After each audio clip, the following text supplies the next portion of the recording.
Inan learning হোমে স্বাগতম।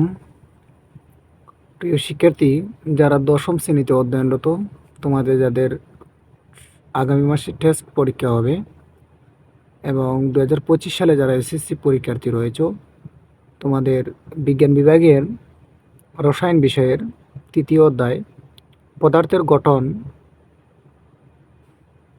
পাঠ থেকে যে সকল গুরুত্বপূর্ণ প্রশ্নগুলি বিভিন্ন বোর্ড পরীক্ষায় আসে এবং যে সকল প্রশ্নগুলি বারবার এসে থাকে, সেই সকল গুরুত্বপূর্ণ প্রশ্নগুলো নিয়ে এই সাজেশনটি তৈরি করা হয়েছে। প্রথমে জ্ঞানমূলক প্রশ্নের উত্তর ক অংশের জন্য। প্রশ্ন 1, আইসোটোপ কাকে বলে?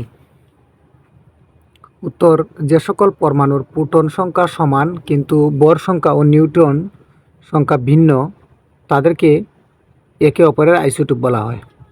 অর্থাৎ যে সকল পরমাণুর প্রোটন সংখ্যা সমান কিন্তু বর সংখ্যা ভিন্ন, তাকে সে মৌলের আইসোটোপ বলা হয়। প্রশ্ন 2, বর সংখ্যা কাকে বলে অথবা বর সংখ্যা কী অথবা নিউক্লিয়ন সংখ্যা কী অথবা নিউক্লিয়ন সংখ্যা কাকে বলে? যে কোনো একটি প্রশ্ন আসলে তার একটি উত্তর হবে। উত্তর, মৌলের পরমাণুর প্রোটন সংখ্যা ও নিউট্রন সংখ্যার যোগফলকে ওই মৌলের পরমাণুর সংখ্যা বলে। প্রশ্ন 3, পরমাণু কাকে বলে? উত্তর, মৌলিক পদার্থের ক্ষুদ্রতম কণাকে পরমাণু বলে। মৌলিক পদার্থের ক্ষুদ্রতম কণিকাকে পরমাণু বলে। প্রশ্ন 4, প্রতীক কাকে বলে অথবা মৌলের প্রতীক কাকে বলে? উত্তর,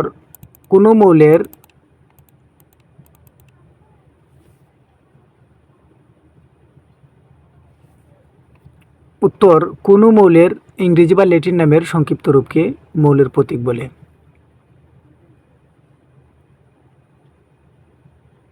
প্রশ্ন 5, অরবিটাল।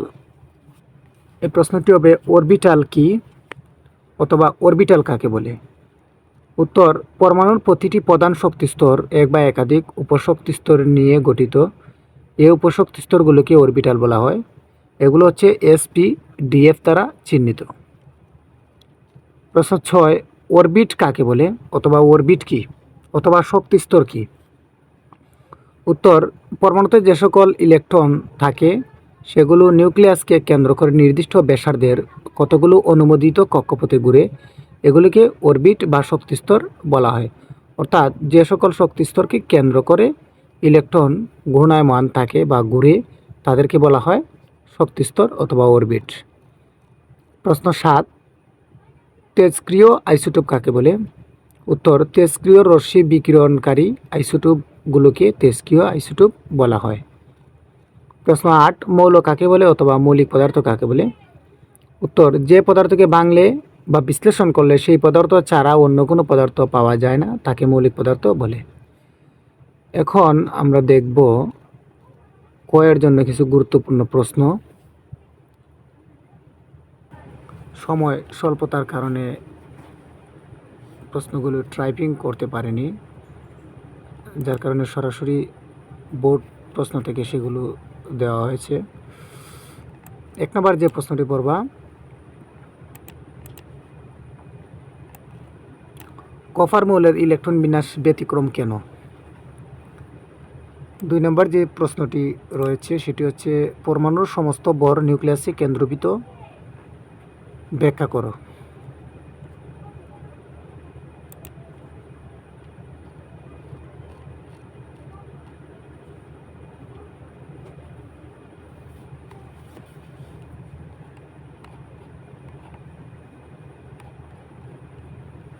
এখান থেকে এই দুটি প্রশ্ন পড়বে।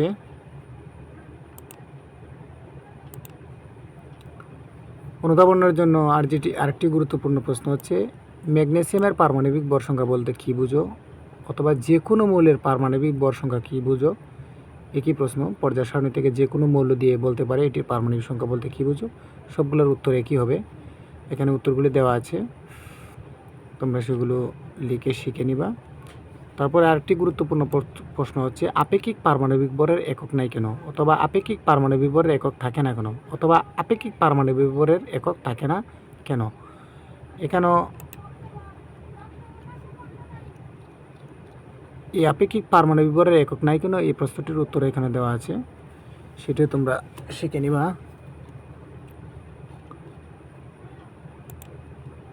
তারপরে এপার থেকে আরেকটি ক্রমণ প্রশ্ন হচ্ছে, এখানে দেখো যে সোডিয়াম একটি ধাতু, দুটি সংখ্যা রয়েছে এখানে, নিচের সংখ্যাটি হচ্ছে পারমাণবিক সংখ্যা, উপরের সংখ্যাটি হচ্ছে ভর সংখ্যা।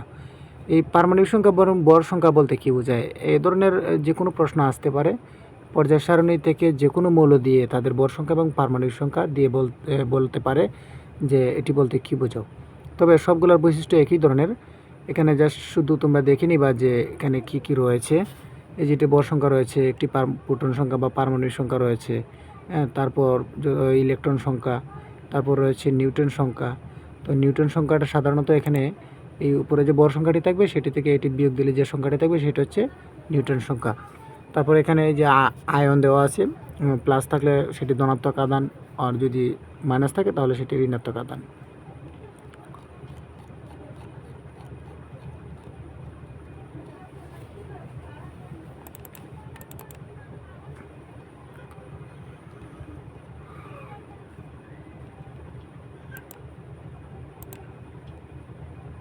আরেকটি গুরুত্বপূর্ণ প্রশ্ন হচ্ছে এখান থেকে, এপার থেকে, রোগ নির্ণয়ে আইসোটোপের ব্যবহার এবং চিকিৎসা ক্ষেত্রে ট্রেস্কিও আইসোটোপের ব্যবহার গুরুত্বপূর্ণ কেন, এই প্রশ্নটি পরীক্ষায় এসে থাকে।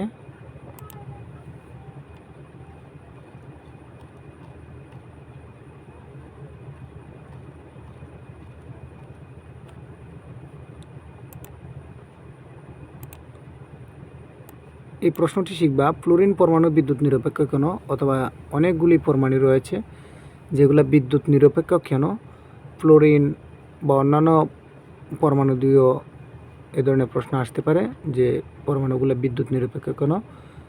সবগুলো প্রশ্নের উত্তর একই, এখানে উত্তর দেওয়া আছে, তোমরা সেটি পড়ে নিবা। আরেকটি গুরুত্বপূর্ণ প্রশ্ন আছে, এই প্রশ্নটি অনেকগুলি বোর্ডে এসে থাকে। আমরা জানি যে উপশক্তি স্তর এসপিডিএফ, এই এসপিডিএফের একটি সারণী রয়েছে। এই সারণী থেকে 3D এবং 4s অরবিটালের মধ্যে কোনটিতে ইলেকট্রন আগে প্রবেশ করে, এ ধরনের প্রশ্ন কিন্তু পরীক্ষায় এসে থাকে।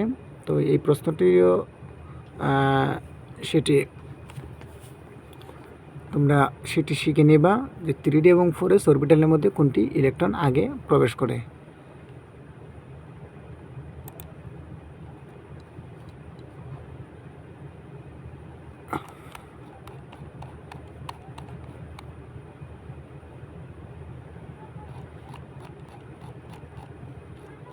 এই প্রশ্নটির উত্তর এই যে এখানে 4s অপেক্ষা 3D অরবিটাল শক্তি বেশি কেন, অথবা কোনটিতে আগে প্রবেশ করে, একই ধরনের প্রশ্ন।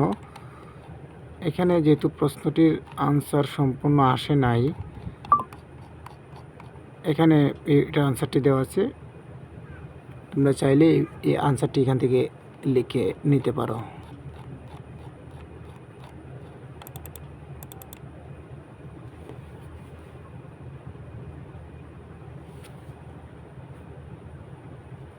অথবা এই যে এখানে আরও স্পষ্টভাবে দেওয়া আছে যে 3p অপেক্ষা 3D অরবিটাল শক্তি বেশি কেন, এটা একই ধরনের প্রশ্ন।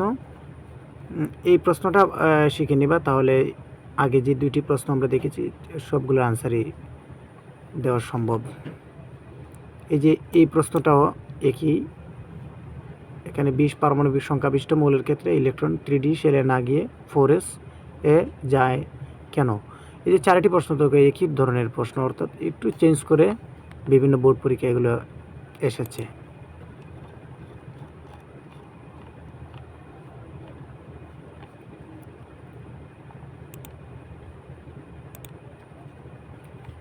আমরা পূর্বের পেজে একটি প্রশ্ন পেয়েছিলাম, ফ্লোরিনের চার্জ বিদ্যুৎ পরমাণুর চার্জ নিরপেক্ষ কেন, পরমাণু চার্জ নিরপেক্ষ কেন, যেটি বলছিলাম যে কোনো ধরনের পরমাণু দিয়ে বলতে পারে যেটি চার্জ নিরপেক্ষ কেন।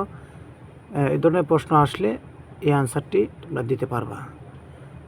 এই যে দেখো আরেকটি বোর্ড প্রশ্ন, আগে দেখিয়েছিলাম যে সোডিয়াম পরমাণু বলতে কী বোঝায়, এখন এখানে দিয়ে দিচ্ছে ক্লোরিন পরমাণু বলতে কী বোঝায়। একই ধরনের উত্তর, 7 নম্বরে যে প্রশ্নটি আমরা দেখেছিলাম এটা সেম, শুধু একটি মৌলটা একটু চেঞ্জ, আর কিছু নয়। এখানে আরেকটি প্রশ্ন আছে যে কপারের ইলেকট্রন বিন্যাস স্বাভাবিক নিয়ম মেনে চলে না কেন? অনেকগুলো ইলেকট্রন বিন্যাস আছে যেগুলো সাধারণ নিয়ম মেনে চলে না, অর্থাৎ সাধারণত স্ক্যান্ডিয়াম থেকে পরবর্তী যে মৌলগুলো আছে সেগুলো সাধারণ নিয়ম মেনে চলে না শক্তি স্তরের কারণে। এই ধরনের প্রশ্ন আসলে আনসারটি হবে এই যে এখানে দেওয়া আছে, যে পরমাণুটি আসবে তার ইলেকট্রন বিন্যাস দিয়ে এখানে এই যে দেওয়া আছে।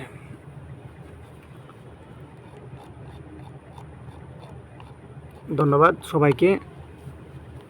সময় স্বল্পতার কারণে প্রশ্নগুলো টাইপিং করে দিতে পারিনি। পরবর্তী ভিডিও আশা করি টাইপিং করে দিয়ে দিব। এই গুরুত্বপূর্ণ প্রশ্নগুলি লিখে তোমাদের কাছে যদি টেস্ট পেপার কিংবা বই, মেন বইয়ের সাহায্যে অথবা যে কোনোভাবে কালেক্ট করে এই প্রশ্নগুলো শিখে নিবা, তাহলে পরীক্ষা ইনশাল্লাহ কমন পড়বে। ধন্যবাদ সবাইকে। এই ধরনের নতুন নতুন ভিডিও পেতে চ্যানেলটি সাবস্ক্রাইব করে রাখবা।